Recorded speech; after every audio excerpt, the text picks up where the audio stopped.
Κυρίες και κύριοι, δεν σας κρύβω ότι κάθε φορά που ακούω τόσο εμπνευσμένες ομιλίες σαν αυτή του κύριου Μπαλαούρα, αρχικά μου φτιάχνει τη διάθεση, αλλά στο τέλος λυπούμε, γιατί φαίνεται ότι πραγματικά, αγαπητοί συνάδελφοι του ΣΥΡΙΖΑ και των Ανεξάρτητων Ελλήνων, έχετε πάρει ένα οριστικό διαζύγιο με την πραγματικότητα. Και αν δεν το καταλάβετε γρήγορα, να ξέρετε τουλάχιστον το έχει καταλάβει ο κόσμος.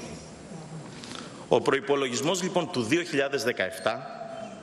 αποτελεί το μανιφέστο της πολιτικής αλήθειας της κυβέρνησης ΣΥΡΙΖΑ-ΑΝΕΛ.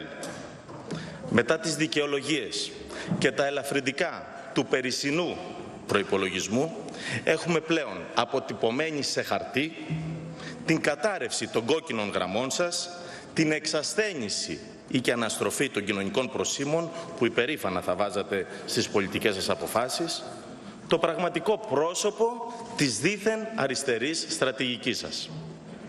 Ο προϋπολογισμός του 2017 φέρει όλα τα χαρακτηριστικά της αποτυχημένης διακυβέρνησής σας. Είναι σκληρός, στήραφορο εισπρακτικός, δεν διαθέτει όραμα και μακρόπνοη στρατηγική και, δυστυχώς για όλους μας, δεν πρόκειται να πετύχει τους στόχους του. Είναι ένας προϋπολογισμός που κάλλιστα θα μπορούσε να μετονομαστεί απλώς σε λυπητερή, καθώς δεν διευθετεί προβλήματα, δεν προσεγγίζει λύσεις, παρά μόνο στραγγίζει και τις τελευταίες σταγόνες ρευστότητας των Ελλήνων πολιτών και της αγοράς. Και για όσους αναρωτιόνται, όχι, δεν μεταφέρει πια τα βάρη στους εφοπλιστές και στους βιομήχανους, όπως συνηθίζετε να λέτε, εκτός αν θέλετε να μας πείσετε πως μόνο εκείνοι απολαμβάνουν τον καφέ και χρησιμοποιούν τη σταθερή τηλεφωνία. Βάσει της πάγιας τακτικής σας βέβαια, φαντάζομαι πως ακόμα και τώρα αυτόν τον σκληρό προϋπολογισμό θα προσπαθήσετε να τον παρουσιάσετε σαν επιτυχία. Φαντάζομαι πως με χαρά θα ενδυθείτε το μανδύα του νικητή και θα προσπαθήσετε να μας πείσετε για το πόσο αποτελεσματικοί είστε. Μην χαραμίζετε άδικα τις δυνάμεις σας. Πλέον το αριστερό σας πλεονέκτημα έχει μετατραπεί σε αριστερή αναλγησία. Και αυτό το γνωρίζουν όλοι οι Έλληνες πολίτες.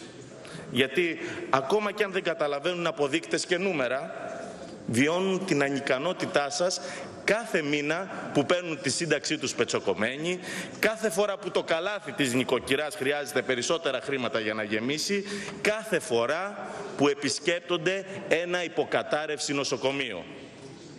Κυρίες και κύριοι, οι αριθμοί δεν λένε ψέματα. Επιβάλλεται νέους φόρους, άμεσους και έμεσους, περικοπές στις συντάξεις και στην κοινωνική προστασία ύψους 2,6 δισεκατομμυρίων ευρώ. Και για να έχουμε μια ξεκάθαρη εικόνα για το μέγεθος αυτό, να σημειώσω πως πρόκειται σχεδόν για ένα νέο ένφια, αυτόν που περήφανα θα καταργούσατε. Η δίθεν αριστερή σας ευαισθησία εφαρμόζει το πιο σκληρό μνημόνιο, στο οποίο η αναλογία εσόδων από φόρους και ασφαλιστικές εισφορές σε σχέση με τις δαπάνες αγγίζει το 93%. Οι ληξιπρόθεσμες οφειλές του κράτους προς ιδιωτικούς φορείς αυξήθηκαν κατά 63% επί της κυβέρνησής σας, ενώ και τα χρέη πολιτών και επιχειρήσεων προς το κράτος έχουν ξεπεράσει τα 17 δις. Οι επενδύσεις τείνουν να γίνουν είδος προς εξαφάνιση. Δεν περιμέναμε βέβαια τίποτα διαφορετικό από μια κυβέρνηση που αρνείται πεισματικά να προχωρήσει σε διαφορετικές αλλαγές. Από μια κυβέρνηση που το 2016 με την αβεβαιότητα και την υπερφορολόγηση οδήγησε για πρώτη φορά σε κλείσιμο περισσότερες επιχειρήσεις από όσες άνοιξαν. Με την ιδεολειπτική αιμονή σας στην φοροεισπρακτική λιτότητα δεν πρόκειται να καταφέρετε τίποτα. Καθώς, όπως όλοι γνωρίζουμε, ούκαν λάβεις παρά του μη έχοντος. Κι όμως, στον προϋπολογισμό του 2017 κάνετε λόγο για ανάπτυξη της τάξης του 2,7%. Και κάπου εδώ αναρωτιόμαστε όλοι. Είστε σε θέση να γνωρίζετε τη διαφορά μεταξύ του ευκταίου και του εφικτού? Αν κυβερνάτε τη χώρα βάσει ευχών και υπεραισιόδοξων προσδοκιών ή βάσει ρεαλιστικών στόχων? Με ποιο μαγικό τρόπο σκοπεύετε να οδηγήσετε σε άνοδο την ιδιωτική κατανάλωση όταν φορτώνετε τους πολίτες με πρόσθετα φορολογικά βάρη? Με ποιον τρόπο θα αυξήσετε κατά 9,1% τις επενδύσεις όταν οι αλλεργικές αντιδράσεις σας προς το κεφάλαιο είναι πλέον γνωστές στα πέρατα του κόσμου?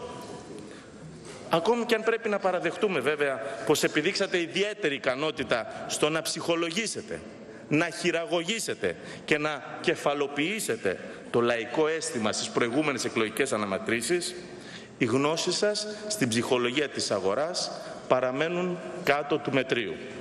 Γιατί σε αντίθεση με τις προσφυλείς τακτικές σας που εδράζονται στο θυμικό, οι αγορές και οι επενδύσεις, κύριε Σταθάκη, κινούνται βάσει ψυχρής λογικής. Και το γνωρίζετε αυτό, αλλά το κρύβετε. Λυπάμαι πραγματικά για τα νέα μέτρα που θα επιβαρύνουν τους Έλληνες πολίτες. Λυπάμαι διπλά όμως, γιατί τα μέτρα αυτά δεν έχουν ως στόχο να μας βγάλουν επιτέλους από αυτή την κρίση. Σε αυτή την κρίση που μας έχει ταλαιπωρήσει τόσα χρόνια. Ακόμα και 100% επιτυχημένα να είναι, ακόμα και αν επιβεβαιωθούν οι πλέον αισιόδοξες προβλέψεις σας, τότε η χώρα θα οδηγηθεί στα επίπεδα του 2014. Και σας το λέει κάποιος που δεν ήταν βουλευτής τότε. Τότε που η κυβέρνηση της Νέας Δημοκρατίας έχει καταφέρει να προσεγγίσει το σημείο καμπής αυτής της υφησιακής πορείας. Δεν το λέω εγώ, το λένε οι αριθμοί. Αυτή τη σταθερότητα φοβηθήκατε, γιατί είχατε επίγνωση πως οι λαϊκίστικες κορώνες και οι κενές αριστερές υποσχέσεις σας δεν θα είχαν καμία απήχηση σε μια κοινωνία σε συνθήκες κανονικότητας. Κάνατε τα πάντα για να έρθετε στην εξουσία και δυστυχώς όχι μόνο σταθήκατε στο ύψος των περιστάσεων, αλλά γυρίσατε τη χώρα και την ελληνική οικονομία πολύ πίσω. Οι θυσίες που οι Έλληνες θα κάνουν το 2014 δεν θα γίνουν δυστυχώς για να δούμε μια άσπρη μέρα. Θα γίνουν για να πληρωθεί το κουστούμι, και μάλιστα άνευ γραβάτας, των 100 δισεκατομμυρίων της δήθεν γενναίας διαπραγμάτευσής σας. Θα γίνουν γιατί αφήσατε το χρόνο να περνά, χαμένοι στις ιδεολειπτικές αγκυλώσεις σας.